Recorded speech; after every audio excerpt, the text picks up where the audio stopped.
What's going on, ladies and gentlemen? Welcome back to Auto Auction. Isn't rebuilding anything right now. Decided to make an update video for you guys. It's my first time staying in an Airbnb. I wanted to share the experience with you and take you on a little tour of this house behind me. So you might be able to hear the birds chirping, and there's this beautiful house with trees everywhere. This is an amazing find, and I wanted to share it with you in case any of you have heard of Airbnb. Not sponsored, of course, paid for with my own money, yada, yada, all of that good stuff. A beautiful little house that seems a lot bigger than it really is. And I fell in love.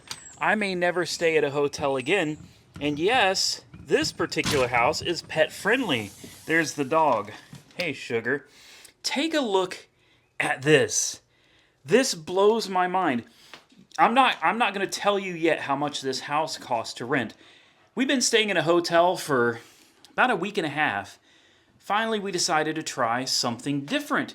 An Airbnb where it's almost like you're at home. It's fully furnished, cable, high-speed internet, everything you could ever want. Nice little dinette there. You got a little table in the kitchen. Fully stocked kitchen. Guys, it's got everything. Toaster, coffee pot, coffee, filters, microwave, stove, even sodas, ketchup, mustard, relish. They tell you can use any of this stuff. There's even a TV dinner in there, a couple of them. This is absolutely beautiful. So, it's got a laundry room with a full-size washer and dryer that you can use as well. It's got a beautiful backyard. Take a look at this. It's small, very small, but when you consider that I've been in a hotel for the last 2 weeks, this is quite large in comparison.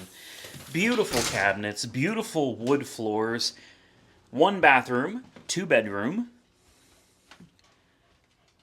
Nice house, man. Look at this. This bedroom's a little small, but I mean, it's a queen bed. What are you doing? I couldn't believe that we could find one that allowed pets. This is an amazing deal. Guess below right now, drop a comment and guess how much this house costs per night. This is the bedroom I slept in. They asked that when we check out, we strip our bedding off, which we did, the pillowcases and everything. King-size bed, end tables, closets with hangers so you can take your clothes out of your suitcase and actually feel like you're living in a home for a while. Nice TVs throughout the house. We fell in love with this place. Did you guess? The hotel we were staying at up the street was $127 a night, plus an additional $25 a night for our pet. So how much was this little slice of heaven in the middle of what appears to be nowhere? It's actually right near everything. It's right around the corner from the long-term care facility my uncle's in. It's also just a few miles down the street from his house that I'm helping to take care of and hopefully purchasing here in the near future. And it's nearby to the highways and all of the food places. Guys, $85 a night. $85 a night for an entire house. We've been here for 3 days. Unfortunately, we could not extend our stay because we are still here dealing with a lot of things. We are going back to the hotel now because there's no Airbnbs other than this one currently available, and our last day was today. $85 a night for an entire house. Now, I don't know about you, but I have stayed at a lot of hotels all over the country. You guys know I travel quite a bit. Specifically this year, I have traveled an awful lot. And to find something like this that is so nice, it's only 800 and something square feet, it honestly doesn't feel that small. The house I've got in Oklahoma, the one that I currently live in, it's about 1,600 square feet. And I'll be honest with you, it doesn't feel like it's much bigger than this house. It's got bigger hallways, it's got taller ceilings, but as far as the usable space is concerned, I don't know, keep in mind, I haven't been home in 2 weeks, okay? I haven't been home in 2 weeks. So honestly, it's hard to say. I'll probably change my mind when I get back. I've gotten so used to staying in these hotels that I think this seems so much bigger because of how small hotel rooms actually are. But what do you guys think, man? I just wanted to make you a quick video because I'm sure there's a lot of you out there that have probably heard of Airbnb, but you've never used it. And one of the other things that I thought was really nice, you just following me around, aren't you? You're ready to go. You want to go for a ride? Go for a ride in the car? Where's your leash? Where's your leash? You ready to go? She's ready. She's ready to go. She's ready to go home. Honestly, so am I. But here's something. I typically stay in the Marriotts, and there have been a few times around here in Terre Haute that wasn't an option, so I ended up staying in the La Quinta. Even in the nice Marriotts that I've had, you can pull the bed sheets or the bed covers and stuff off, and underneath, you'll see white like this, but stained. Same thing with the pillows. You'll see some staining and stuff all over the pillows, and I guess they just continue using them regardless. Hopefully they're all clean and everything, but I was pleasantly surprised when we ripped the covers off of this and the pillowcases. Everything was absolutely beautiful and perfectly clean. Anyway, there's not much more that I can show you. It is a small house, but if you're going to be staying in a hotel room, something like this for almost half the price, having an entire house to yourself, the privacy alone, well worth it. My first experience with Airbnb has been amazing. I don't have a link. I don't have a promo code for you. I'm sorry, this is not sponsored. I just wanted to share my experience because I know there's some of you out there that have probably thought about trying it, but you probably thought better of it because, well, you know what to expect from a hotel. You don't really know what to expect when you're using some new technology. Now, Airbnb's been around for a while. It's not new, but it's new to me, and I'm sure there's a lot of you out there that haven't used it either. It's an app. You can download it on Android and iOS. It was seamless. It was streamlined, super easy to use, super easy to reserve the house. In fact, I never met the owner of the house. I never met with anybody.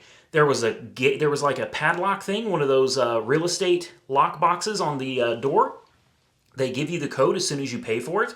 You get the code, you get the key out of the lockbox, you open the house. When you leave, lock the house, put the key back in the lockbox, down the road you go. And as you can see by the time here, it is 10:51. We're supposed to be out of here in 9 minutes, and this is kind of like my final walkthrough before leaving, making sure that you can see we left the house in very clean condition. We don't come in and mess up somebody's spot, man. You know, they're nice enough to rent their home to us or one of their extra houses to us. We're going to be nice enough to clean it up and make sure it looks good when we leave. Now, also, right outside of here, they've got another one. Isn't that Grand Wagoneer looking beautiful? Over 4,000 miles on the Grand Wagoneer right now. But right across the street there, that's another one of his houses. Yeah, that's another one. So he's got multiple houses out here that he does this with. And what a great person. Keeps the house super nice, super clean. And my first experience of this place has been phenomenal. I will absolutely use Airbnb again. And if you haven't tried it, I highly recommend you give it a shot. Now with that, I'm going to have to get out of here. I am very limited on time. As most of you know, if you don't, I'll give you a quick rundown.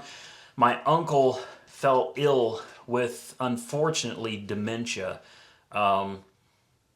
It's one of the saddest things I think I've ever seen, and it's been really, really hard on me. This has been, we went from a vacation. We had a nice vacation, but then at the end we came up here to check on my uncle, to check on his house, to see how he's doing and everything. And while I will say as far as his health is concerned, he's doing really well. He's healthy, but he can no longer walk.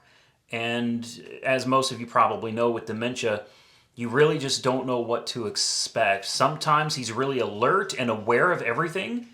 And a lot of the times he thinks he's in a different state. He thinks he's in a different time.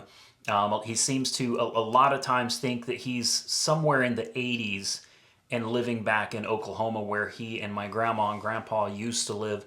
And it's very, it's just sad. It's heartbreaking. It's heartbreaking. But he's in a really good long-term facility out here. And another part of the reason I am here is because the state, and some of you will understand the reasoning behind it. Others of you are probably going to feel like me and think it's a racket, but he is going to be on Medicaid. He's on disability. He's 65, 65 with dementia. It's so sad. It's so sad. I'm gonna try to stay away from that because it hurts, man. It hurts real bad. Anyway, my grandmother and my grandfather used to own the house that he currently owns, and then he had the house. I myself lived in the house, and I taught one of my children to walk in that living room on Christmas Day many years ago. I used to live with him. I used to live in that house. I've got a lot of memories there, and it's been in my family for quite a while. The house was built in 1912, if I remember correctly. Unfortunately, because of how far away he lives, nobody has been able to really come up here and see him in a long time, so we did not realize how bad the house has gotten. And it's really bad. It's gotten really bad. He was living in a way that he should not have been living.